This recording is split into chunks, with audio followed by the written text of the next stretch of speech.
Hello guys, जैसा कि आप सभी जानते हैं हमारा steno for all YouTube channel है। बेसिक से लेकर एक्सपर्ट लेवल की आपको क्लास उपलब्ध कराई जाती है। लगातार 2 डिक्टेशन होने के बाद में आप गूगल मीट के लिंक जो डिस्क्रिप्शन में दिया जाता है उसके माध्यम से जुड़कर क्लास के माहौल की तरह एक डिक्टेशन पढ़ सकते हैं अपनी दोनों जो आपको डिक्टेशन दी जाती हैं। और मैं चाहूँगा कि अधिक से अधिक शेयर करें और लाइक सब्सक्राइब कमेंट भी करना ना भूलें। कमेंट भी कर दिया करें ताकि मुझे भी लगता रहे कि गलत हो रहा है या कुछ कमियां रह रही है तो मैं उसको सुधार करने का प्रयास करूँगा। चलिए आज की सेकंड डिक्टेशन के लिए सभी तैयार रहें। रेडी।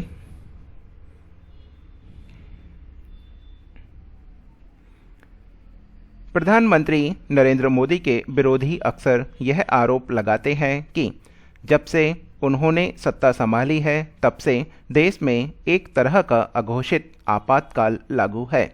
जो लोग इंदिरा गांधी द्वारा 25 जून 1975 से देश पर थोपे गए 21 महीनों के आपातकाल की मौजूदा दौर से तुलना कर रहे हैं, वे असल में उस आपातकाल के शिकार हुए लोगों का अपमान करते हैं। यह उन तमाम लोगों के बलिदान का भी अनादर है जिन्होंने संवैधानिक मूल्यों एवं लोकतांत्रिक अव्यवस्था का पुनर्स्थापना के लिए उसका कड़ा विरोध किया। कई लोगों ने तो उसे स्वतंत्रता के दूसरे संग्राम की संज्ञा तक दी, क्योंकि अगर इंदिरा की मन मर्जी चलती तो भारत में लोकतांत्रिक व्यवस्था हमेशा के लिए ध्वस्त हो गई होती।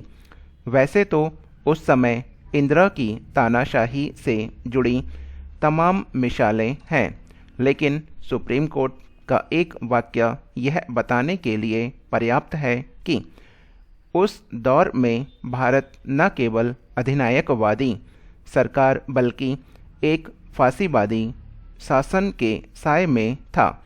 यह वाक्य सुप्रीम कोर्ट के समक्ष 1976 में तब आया जब आपातकाल अपने पूरे चरम पर था। एडीएम जबलपुर बनाम शिवकांत शुक्ला वाले इस मामले पर सुप्रीम कोर्ट की 5 सदस्यीय पीठ ने सुनवाई की। पीठ ने में तत्कालीन मुख्य न्यायाधीश एएन रे के अलावा जस्टिस एचआर खन्ना, एमएम बेग, वाईवी चंद्रडू और पीएन भगवती शामिल थे। आपातकाल की मंजूरी के बाद राष्ट्रपति ने 27 जून को कुछ मौलिक अधिकारों को भी निलंबित करने का निर्देश जारी किया। इसमें अनुच्छेद 14 के अंतर्गत प्राप्त विधि के समक्ष समता और अनुच्छेद 21 के अंतर्गत प्राप्त प्राण एवं दैहिक स्वतंत्रता का संरक्षण जैसे अधिकार शामिल थे। जिन लोगों को maintenance of internal security act Misa के तहत गिरफ्तार किया गया था, उन्होंने 27 जून के उक्त आदेश को संविधान पर प्रहार बताते हुए कहा था कि उसे वापस लिया जाए और अदालत को बंदी प्रत्यक्षीकरण से जुड़ी उनकी रिट याचिका पर सुनवाई करनी चाहिए। सुनवाई के दौरान तत्कालीन अटॉर्नी जनरल नीरेन डे दलील दी थी कि जब तक आपातकाल लागू है तब तक कोई भी नागरिक प्राण एवं दैहिक स्वतंत्रता के अधिकार को लेकर अदालती दरवाज़ा नहीं खटखटा सकता। लोकतंत्र में आस्था रखने वाले किसी भी व्यक्ति को यह जानकर झटका लगेगा कि जस्टिस खन्ना को छोड़कर अन्य न्यायाधीशों का रवैया सही नहीं रहा। जस्टिस खन्ना ने अपनी आत्मकथा नाइदर रोजर्स नॉर थॉन्सर में अदालती माहौल को इन शब्दों में याद किया कि उन्हें महसूस हुआ कि उनके कुछ सहकर्मी जो मानवाधिकारों और निजी स्वतंत्रता को लेकर खासे मुखर थे, एकदम शांत बैठे रहे और उनकी खामोशी भी कुछ अनिष्टकारी लग रही थी। उनकी खामोशी संकेत कर रही थी कि इस मामले में पीठ का बहुमत किस दिशा में जाने वाला था। हालांकि खन्ना ने सरकारी प्रावधानों का प्रतिरोध किया। खन्ना ने नीरेन डे से सवाल किया कि अगर कोई पुलिस अधिकारी निजी दुश्मनी के कारण किसी की हत्या कर दे तो क्या होगा। इस पर डे अपनी दलील पर टिके रहे और कहा कि जब तक आपातकाल लागू है तब तक ऐसे मामलों में कोई न्यायिक उपचार उपलब्ध नहीं होगा। डे ने आगे कहा, इससे भले ही आपकी अंतरात्मा को चोट पहुँचे या मेरी, लेकिन मैं अपनी दलील पर कायम हूँ कि इस आधार पर अदालत में कोई कार्रवाई आगे नहीं बढ़ाई जा सकती। इसने भले ही अटॉर्नी जनरल की अंतरात्मा पर चोट की हो, लेकिन पीठ के अधिकांश न्यायाधीशों की अंतरात्मा जरा भी विचलित नहीं हुई। मुख्य न्यायाधीश रे, जस्टिन वेग, चंद्र नायडू और भगवती ने प्राण एवं दैहिक स्वतंत्रता के अधिकार को निलंबित करने के सरकारी फैसले पर मोहर लगा दी। मानो इतना ही काफ़ी नहीं था।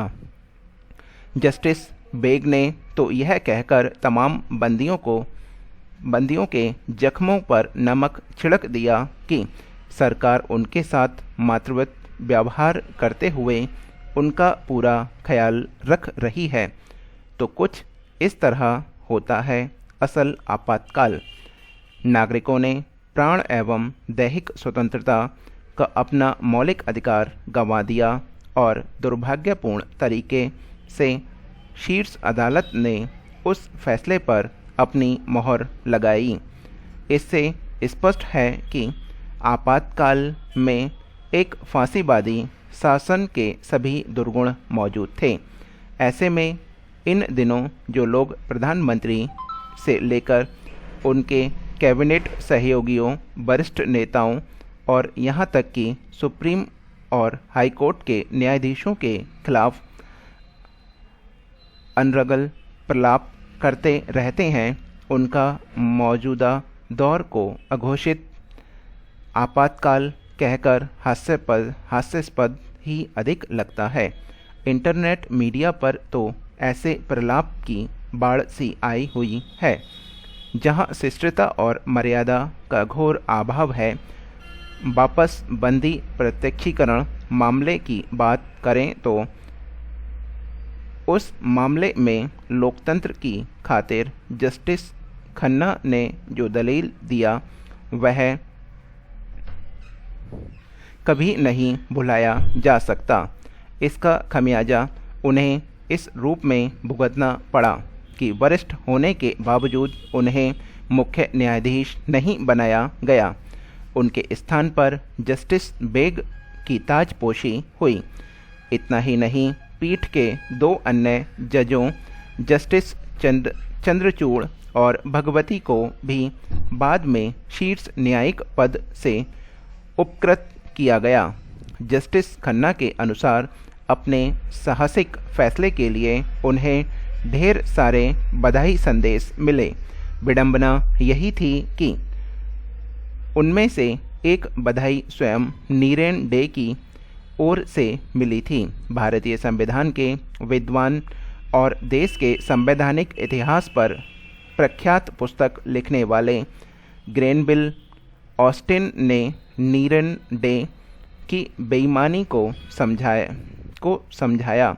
उन्होंने बताया कि अटॉर्नी जनरल को डर सता रहा था कि अगर आपातकाल और संवैधानिक संशोधनों को लेकर उनके मन में संदेह की भनक इंदिरा गांधी या उनके दरबारियों को लग जाती तो उन्हें और उनकी विदेशी मूल की पत्नी को प्रताड़ित किया जाता।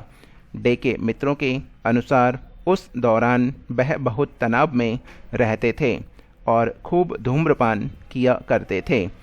इस लंबी कहानी का लल्वो लुआब यही है कि वही असल आपातकाल था जिसे देश के लोगों ने झेला और उसके खिलाफ संघर्ष किया। अन्य अधिकारों की तो छोड़ ही दीजिए, उसमें जीवन का अधिकार तक कुतर दिया गया। इसलिए अगर हम अपनी संवैधानिक एवं लोकतांत्रिक बेहतरी की फिक्र करते हैं तो उस आपातकाल के प्रभाव एवं परिणामों का असर कम करने के किसी भी प्रयास का विरोध करें। ये हमारा डिस्कशन समाप्त हो जाए। जो भी करना चाहते हैं गूगल मीट का लिंक डिस्क्रिप्शन में दिया गया है। जिन लोगों ने प्लान लिया हुआ है वो प्लान के अंतर्गत आकर इसको टाइप करके देख सकते हैं।